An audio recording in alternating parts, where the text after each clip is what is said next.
अगर आपकी monthly salary सिर्फ 25,000 है और आप सोच रहे हैं कि इस सैलरी से करोड़ों का रिटायरमेंट कॉर्पस बिल्ड करना इम्पॉसिबल है, लेकिन अगर मैं कहूँ एक सिंपल और सिस्टमेटिक प्लान के जरिए ये बिल्कुल पॉसिबल है। हाँ, सिर्फ 25,000 के सैलरी के साथ भी आप करोड़पति बन सकते हैं। इस वीडियो में एक्सेल के जरिए हम एक स्टेप बाय स्टेप अप्रोच देखने वाले हैं। तो चलिए वीडियो शुरू करते हैं। मैंने ओपन कर लिया है एक्सेल। तो आपकी मंथली सैलरी होगी 25,000। यहाँ मैंने 25,000 डाल दिया और इसमें से आप हर महीने 20% इन्वेस्ट करेंगे, यानी 25,000 का 20% है 5,000। हम फॉलो करेंगे 50-30-20 रूल, जहाँ 50% आप अपनी बेसिक नीड्स के लिए खर्च करेंगे, 30% अपने डिजायर्स के लिए खर्च करेंगे और बाकी का 20% आपको इन्वेस्ट करना है। अब सवाल ये आता है कहाँ इन्वेस्ट करें ताकि पोर्टफोलियो करोड़ों का बन जाए, और साथ में ये भी देखेंगे उस समय उस पोर्टफोलियो की क्या वैल्यू रह जाएगी, क्योंकि इन्फ्लेशन आपके पैसों को दीमक जैसा खा जाता है। तो इस एक्सेल शीट में सबसे पहला जो इन्वेस्टमेंट है वो है एफडी, फिक्स डिपॉजिट। जी हाँ, वही फिक्स डिपॉजिट बहुत ही सेफ है। ओवर द ईयर एफडी ने 6 से 6.5% का रिटर्न दिया है, तो मैंने 6% एज्यूम किया है। नेक्स्ट है निफ्टी 50, इंडिया के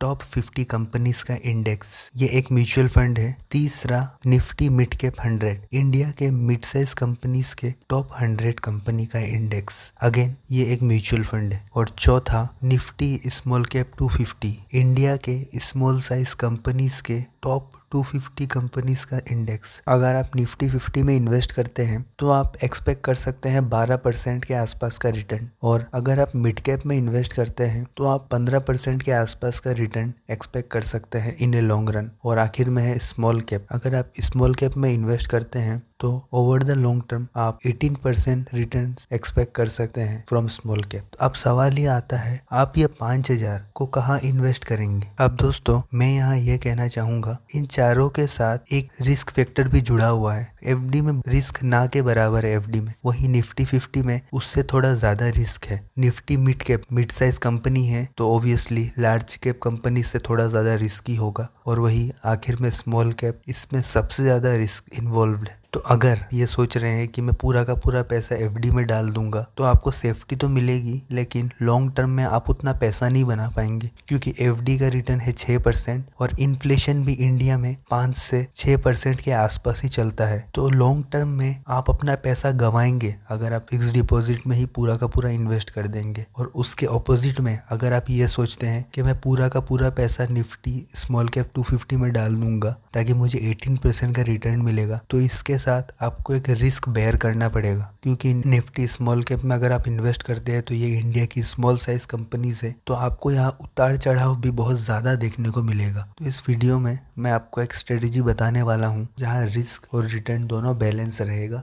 और आपको लॉन्ग टर्म में कम रिस्क में ज्यादा रिटर्न मिले। अब यहाँ हमारा गोल रहेगा हम 1 करोड़ का पोर्टफोलियो कैसे बना सकते हैं, और सिर्फ 1 करोड़ ही नहीं, क्योंकि हमने यहाँ इन्फ्लेशन 6% एज्यूम किया है। तो आज से 20, 25, 30 सालों बाद आपने जो पोर्टफोलियो बनाया है उस पोर्टफोलियो का क्या वैल्यू रह जाएगा, उसकी कीमत क्या रह जाएगी, क्या खरीद सकते हैं आप उस पोर्टफोलियो से। तो यहाँ हम डिजाइन करेंगे 1 करोड़ का पोर्टफोलियो इन्फ्लेशन को ध्यान में रखते हुए, क्योंकि आपके बैंक में तो 5-6 करोड़ दिख जाएगा, आज से 25 से 30 सालों बाद उसकी एक्चुअल वैल्यू सिर्फ 1 करोड़ रह जाएगी। अब मान लीजिए अगर आप पूरा का पूरा पैसा फिक्स डिपॉजिट में इन्वेस्ट करते हैं, यानी पूरा का पूरा 5,000 फिक्स डिपॉजिट में अगर इन्वेस्ट करते, अब मैं 3 कॉलम को अनहाइड करता हूँ। तो दोस्तों अगर आप एफडी में पूरा 5,000 इन्वेस्ट करते तो आज से 10 सालों बाद आपकी पोर्टफोलियो की वैल्यू हो जाती लगभग 8 लाख के आसपास का, और अगर इन्फ्लेशन को एडजस्ट करें तो उसकी वैल्यू सिर्फ रह जाएगी 4.5 लाख। 10 साल बाद भी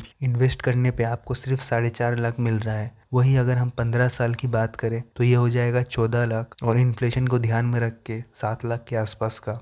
ऐसे ही अगर हम 30 साल देखें तो दोस्तों 30 सालों बाद आपका पोर्टफोलियो की वैल्यू हो जाएगी ऑलमोस्ट 50 लाख। लेकिन अगर हम इन्फ्लेशन को ध्यान में रखें तो इसकी वैल्यू रह जाएगी सिर्फ 9 लाख के आसपास का। तो अगर आप एफडी में ही इन्वेस्ट करते हैं 30 सालों तक तो आपको एंड में सिर्फ 9 लाख मिलेगा। इससे हमें ये पता चलता है कि एफडी हमारे पैसे को प्रोटेक्ट तो करता है लेकिन हमारे पैसे को ग्रो नहीं करता। सो हम एफडी में तो इन्वेस्ट नहीं करेंगे, ये बहुत बड़ा बेवकूफ़ी रहेगा। तो एफडी में अगर हम इन्वेस्ट नहीं करेंगे तो अगर मैं निफ्टी 50 में इन्वेस्ट करता पूरा का पूरा 5,000, 10 साल में मेरी पोर्टफोलियो की वैल्यू हो जाती 11 लाख और अगर इन्फ्लेशन को ध्यान में रख के ये हो जाता 6.5 लाख के आसपास का। ऐसे ही 30 साल बाद मेरी पोर्टफोलियो की वैल्यू हो जाएगी 1,80,00,000 के आसपास का। तो अगर मैं निफ्टी 50 में इन्वेस्ट करता हूँ तो 30 साल बाद मुझे 1,80,00,000 मिलेगा। लेकिन अगर हम इन्फ्लेशन को एडजस्ट करें तो ये हो जाएगा 30 लाख के आसपास का। अब आप बोलते हैं कि मैं 2,500 निफ्टी 50 में इन्वेस्ट करूंगा और 2,500 निफ्टी मिड कैप में इन्वेस्ट करूंगा, तो इन दोनों के कॉम्बिनेशन में आपका रिटर्न्स हो जाएगा 13.5 का। अब 10 साल बाद आप 13 लाख के आसपास का पोर्टफोलियो हो जाएगा। 25 साल में आप 1,25,00,000 के आसपास का पोर्टफोलियो बिल्ड कर लेंगे।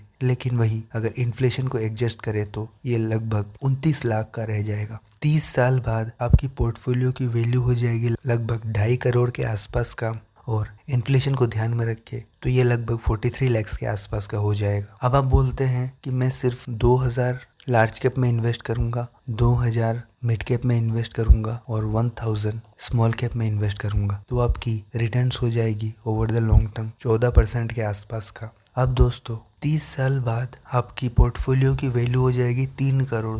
इन्फ्लेशन को एडजस्ट करें तो वो बन जाएगी 53 लाख के आसपास का। अभी आप समझ गए होंगे ये जो इन्वेस्टिंग है ये 2-3 चीज़ों पे डिपेंडेंट है। नंबर 1, आप जितने ज़्यादा टाइम तक इन्वेस्टेड रहेंगे आपकी पोर्टफोलियो की वैल्यू उतनी ज़्यादा बढ़ती रहेगी। ये है पावर ऑफ कंपाउंडिंग। और दूसरा, investing is all about balancing between risk and return. आप कितने अच्छे से कम रिस्क में ज़्यादा से ज़्यादा रिटर्न अर्न करेंगे। अब मैं आपको एक स्ट्रेटेजी बताता हूँ जिससे आप अपने पोर्टफोलियो 1 करोड़ का बना सकते हैं इन्फ्लेशन को ध्यान में रखते हुए। लेकिन इससे पहले 2 से 3 चीज़ें समझनी होंगी। पहला है, स्टॉक मार्केट में आप जितने ज़्यादा टाइम तक इन्वेस्टेड रहेंगे आपके नुकसान होने की प्रोबेबिलिटी उतनी ही घटती रहेगी। मतलब अगर आप मार्केट में आने वाले 10, 15, 20 सालों तक इन्वेस्टेड रहे तो आपको डेफिनेटली अच्छा रिटर्न्स मिलेगा। इस टेबल में हम देख सकते हैं कि अगर आप इक्विटी में 1 साल तक इन्वेस्टेड रहे 24% probability is there that your returns will be less than 0%। अगर आप अपने इन्वेस्टमेंट को 3 साल बढ़ाते हैं तो 24% से घट के 7% पे आ गया। वैसे ही अगर आप अपने इन्वेस्टमेंट को 5 साल तक कंटिन्यू रखते हैं तो chances of returns less than 0 will be only 0.1%। उसी तरह अगर आप 7 साल, 10 साल, 12 साल या फिर 15 साल तक इन्वेस्टेड रहते हैं तो रिटर्न्स 0% से नीचे जाने का प्रोबेबिलिटी 0 हो जाता है। और जैसे जैसे आप टाइम पीरियड को बढ़ाते रहेंगे वैसे वैसे आपकी रिटर्न्स भी बढ़ती रहेगी। जैसा आप देख सकते हैं अगर आप 10 साल तक इन्वेस्टेड रहे आपकी रिटर्न्स 10% से ज़्यादा होने की प्रोबेबिलिटी 83% रहेगी। लेकिन जैसे ही आप अपने इन्वेस्टमेंट को 15 साल के लिए बढ़ा देते हैं तो आपकी रिटर्न्स अबव 10% होने की प्रोबेबिलिटी 83% से सीधा 95% तक बढ़ जाती है। तो इससे आपको यह ध्यान में रखना है, आप जब भी मार्केट में इन्वेस्ट करेंगे आपको लंबे समय के लिए इन्वेस्ट करना है। फॉर एग्जांपल 15 साल, 20 साल, 25 साल या फिर 30 साल। और दोस्तों दूसरी बात यह है कि जो समय के साथ आपकी सैलरी भी बढ़ती रहेगी। आप एक ही सैलरी में तो ज़िंदगी भर काम नहीं करने वाले। जैसे जैसे आपकी सैलरी बढ़ती रहेगी तो आपकी इन्वेस्टमेंट भी बढ़नी चाहिए। तो हम हर साल इन्वेस्टमेंट को 5% से इंक्रीज करेंगे। बहुत ही कम रखा है मैंने यहाँ, इंक्रीमेंट साल में तो 10% तक हो ही जाता है। तो अब इन दोनों को ध्यान में रख के मैं आपको एक स्मार्ट स्ट्रेटेजी बताता हूँ। सबसे पहले आप हर साल इन्वेस्टमेंट को 5% से बढ़ाएंगे। तो मैं यहाँ 2 सेल को अनहाइड करता हूँ। ये है इंक्रीज SIP। आप हर साल अपने SIP को 5% से बढ़ाएंगे दोस्तों। पहले साल इन्वेस्ट करेंगे 5,000 हर महीने, सेकेंड ईयर आप इन्वेस्ट करेंगे 5250 हर महीने एंड सो ऑन। आप 5% से एवरी ईयर अपने इन्वेस्टमेंट को बढ़ाते रहेंगे। और आप लार्ज कैप इंडेक्स फंड में इन्वेस्ट करेंगे 20% यानी 1000 रुपए। फिर मिड कैप में आप इन्वेस्ट करेंगे 30% अपने SIP का यानी 1500 रुपए। और बाकी का 50% यानी 2500 आप इन्वेस्ट करेंगे स्मॉल कैप में। डरने की बिल्कुल ज़रूरत नहीं है, हम ऑलरेडी देख चुके हैं। अगर आप लंबे रेस के घोड़े हैं तो आपका कभी नुकसान नहीं होगा और आप 100% करोड़पति बनेंगे। इसी के साथ मैं इन सेल को अनहाइड करता हूँ। तो दोस्तों, अगर आप हर साल अपने SIP को 5% से बढ़ाएंगे तो 10 साल बाद आपकी SIP की वैल्यू हो जाएगी लगभग 17 लाख। और अगर इन्फ्लेशन को एडजस्ट करें तो ये 10 लाख के आसपास का हो जाएगा। 20 सालों में ही आप 1 करोड़ 12 लाख पोर्टफोलियो बना लेंगे। और 25 साल में दोस्तों आप अपनी पोर्टफोलियो की वैल्यू को 2 करोड़ 60 लाख तक पहुंचा देंगे। और इन्फ्लेशन को एडजस्ट करें तो 25 साल बाद उस 2 करोड़ 60 लाख की वैल्यू हो जाएगी अराउंड 61 लाख। अब अगर दोस्तों आप अपने इन्वेस्टमेंट को 30 साल तक लेके जाते हैं, 30 साल बाद आपकी पोर्टफोलियो की वैल्यू हो जाएगी 5 करोड़ 90 लाख के आसपास का। और अगर इन्फ्लेशन को एडजस्ट करें यानी आज से 30 साल बाद उस 5 करोड़ 90 लाख की वैल्यू हो जाएगी दोस्तों 1 करोड़ 3 लाख। दोस्तों 30 सालों में आप अपनी पोर्टफोलियो बना देंगे 1 करोड़ का। और सिर्फ 25,000 की सैलरी के साथ आप इन्वेस्ट करेंगे 20% अपने सैलरी का, जो कि है 5,000। और हर साल आप अपनी इन्वेस्टमेंट को 5% से बढ़ाएंगे। 30 सालों में आपकी पोर्टफोलियो की वैल्यू हो जाएगी लगभग 6 करोड़ का। और अगर इन्फ्लेशन को एडजस्ट करें हम तो 30 साल बाद आप 1 करोड़ का पोर्टफोलियो बना चुके होंगे। ये है दोस्तों पावर ऑफ कंपाउंडिंग। लेकिन इसके लिए आपको आने वाले 30 सालों तक डिसिप्लिन और कंसिस्टेंट वे में अपनी SIP करनी होगी। और दोस्तों यहाँ तो मैंने सब कुछ कम पकड़ा है। आप 30 साल तक तो 25,000 की नौकरी नहीं करने वाले। हर 2 से 3 साल में आप जॉब स्विच करेंगे और जॉब स्विच करने पे सैलरी भी डबल होगी। तो अगर सैलरी भी डबल होगी तो आपकी इन्वेस्टमेंट भी डबल होनी चाहिए। तो दोस्तों 30 सालों में तो आप इससे कई ज़्यादा करोड़ों का पोर्टफोलियो बना लेंगे। बस आप ये ध्यान रखिएगा, जैसे जैसे आपकी सैलरी बढ़ेगी आप इन्वेस्टमेंट को भी वैसे बढ़ाइएगा। उम्मीद करता हूँ ये वीडियो आप सभी के लिए हेल्पफुल रहा होगा और जल्दी मिलेंगे एक नए वीडियो के साथ।